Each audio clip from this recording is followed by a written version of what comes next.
HVAC technology channel को subscribe कीजिए और बेल आइकन के बटन को लाजमी प्रेस करें ताकि आने वाली वीडियो आपको नोटिफिकेशन में मिल जाए।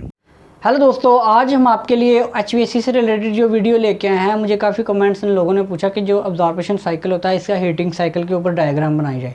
तो अब हम आपके लिए जो HVAC से रिलेटेड वीडियो लेके आए, इस वीडियो में हम आपको अब्जॉर्प्शन साइकिल की हीटिंग डायग्राम के बारे में बताएंगे।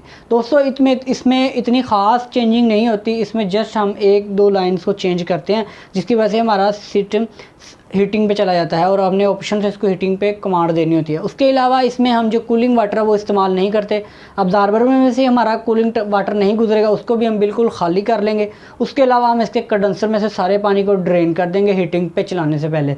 उसके अलावा अगर हम इसको वैक्यूम करते हैं तो हम इसको चिलर को ऑन करने से पहले करेंगे। हम चिलर पे जब चिलर ऑन होता है तो हम इसको वैक्यूम नहीं कर सकते, ठीक है। उसके बाद इसका जो सिंपल साइकिल है, सबसे पहले तो बात जो मैंने आपको रेफ्रिजरेशन साइकिल, इसका अब्जॉर्प्शन का कूलिंग साइकिल बताया था, उसी से हमने एक लाइन ऐड की है काफ़ी। ये आप देख रहे हैं यहाँ पे आपको पता है कि फर्स्ट स्टेज जनरेटर में हमारा सोल्यूशन और रेफ्रिजरेंट का मिक्सर होता है। इसमें इनके सोल्यूशन 60% और जो हमारी वेपर इसमें मिक्स है वो हमारा 40%। तो जब ये हीट इसको मिलती है तो हमारी स्टीम गर्म होती थी, पहले जाती थी हमारे सेकंड स्टेज जनरेटर में। जो मैंने कूलिंग में अगर वो भी देखें आप वीडियो, तो उसमें क्या होता है, हमारी जो लाइन से स्टीम जाती है वो हमारी सेकंड स्टेज में जाती है, ठीक है। वो फिर हमारी स्टीम बन के वो हमारे कंडेंसर में आती है। कंडेंसर में वो पानी बन के हमारे वेपोरेटर के अंदर स्प्रे होती है, जिसकी वजह से वैक्यूम की वजह से वो हमारा पानी दोबारा बॉयल होकर हमारे दोबारा इस सोल्यूशन में मिक्स हो जाता है। अगर आप इसकी वीडियो देखना चाहते हैं कूलिंग पे तो वो मैं लिंक में दे दूंगा, उसको भी आप लाजमी देखें। इसके लिए हम क्या करते हैं, हीटिंग के लिए हम जो ये लाइन है ना, जो हमारी सेकंड स्टेज में स्टीम जा रही है ट्यूबों के अंदर, हम उस वाल को कर देंगे बंद। तो ये जो वाल होगा ना, इसमें अब्जॉर्बर में हम इसको स्टीम को डायरेक्ट लेके जाएंगे। हम इस लाइन को, इस वाल को खोल देंगे, ये वाल बंद कर देंगे। ये स्टीम जो होगी ये हमारी जाएगी डायरेक्ट हमारे अब्जॉर्बर में। जैसे ही अब्जॉर्बर में जाएगी तो अब्जॉर्बर में कूलिंग वाटर नहीं होता, कुछ नहीं होता। तो ये अब्जॉर्बर से गुजर के, ये आप देख रहे हैं चिल्ड वाटर, जो हॉट वाटर होता है वो हमारा ट्यूबों के अंदर से गुजर रहा होता है। वेपोरेटर में से हमारा हॉट वाटर गुजर रहा होता है। तो ये स्टीम जब वेपोरेटर की ट्यूबों के साथ टकराती है तो ये पानी बन जाती है, ये वाली स्टीम।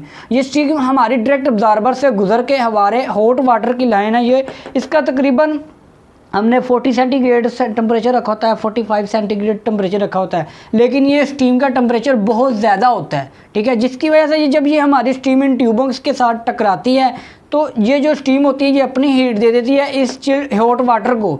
तो ये हॉट वाटर जो 45 सेंटीग्रेड 40 सेंटीग्रेड से हमारा बिल्डिंग से वापस आ रहा है, वो हमारा 50 होकर वो हमारी दोबारा बिल्डिंग में चला जाता है। इसमें के वो गर्म होकर चला जाता है, हमने हीटिंग का प्रोसेस करना होता है।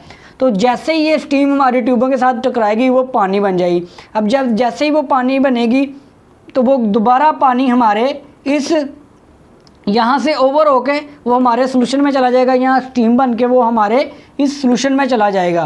तो क्योंकि ये इसका जो बॉइलिंग पॉइंट है, आपको पता है कि वैक्यूम के अंदर वो 6 to 5 सेंटीग्रेड के ऊपर वो पानी बॉयल होना शुरू हो जाता है। तो ये जो स्टीम आ रही है इसका टेम्परेचर काफ़ी ज़्यादा होता है। जैसे ही वो पानी बनेगी तो वो जो वो पानी इसके ऊपर हम इसके साथ टकराएगा तो उसका बॉइलिंग पॉइंट दोबारा उसका सारी बात 5 सेंटीग्रेड से ज़्यादा ही होगा, तो वो स्टीम भी बनेगा। अब वो स्टीम ट्रैवल करेगी, वो भी हमारे सोल्यूशन में आएगी। तो ये सोल्यूशन दोबारा यहाँ से फिर हमारे दोबारा फर्स्ट स्टेज जनरेटर में चला जाएगा। यहाँ से फिर ये इसको गर्म करेगा। सोल्यूशन हमारा सेकंड स्टेज में जाएगा। सोल्यूशन हमारा हीट उधर से होके हीट एक्सचेंजर से होके वो हमारा सेकंड स्टेज में आएगा। सेकंड स्टेज से वो अब्जॉर्बर में आएगा और अब्जॉर्बर में यहाँ पे दोबारा पानी इसमें मिक्स होगा और ये दोबारा सोल्यूशन हमारे इस फर्स्ट स्टेज जनरेटर में चला जाएगा। तो ये साइकिल चलता रहता है। जस्ट चेंज क्या होता है, चेंज हम इसमें ये दो वाल करते हैं कि जो हम स्टीम हमारी सेकंड स्टेज में जा रही होती है उसमें स्टीम नहीं जाती, स्टीम हमारी डायरेक्ट अब्जॉर्बर में आती है। अब्जॉर्बर से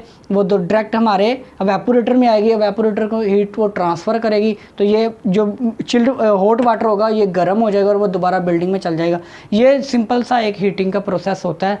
तो दोस्तों, अगर आपको वीडियो अच्छी लगी तो हमारे चैनल को सब्सक्राइब कर लें और बेल आइकन के बटन को लाजमी प्रेस करें ताकि HVAC से रिलेटेड जो भी वीडियो अपलोड करें वो आपके नोटिफिकेशन में मिल जाए। और अगर इससे रिलेटेड कोई आपका आंसर वगैरह हो तो मुझे कमेंट्स में लाजमी बताएं, हम उसका भी इंशाल्लाह क्वेश्चन देंगे।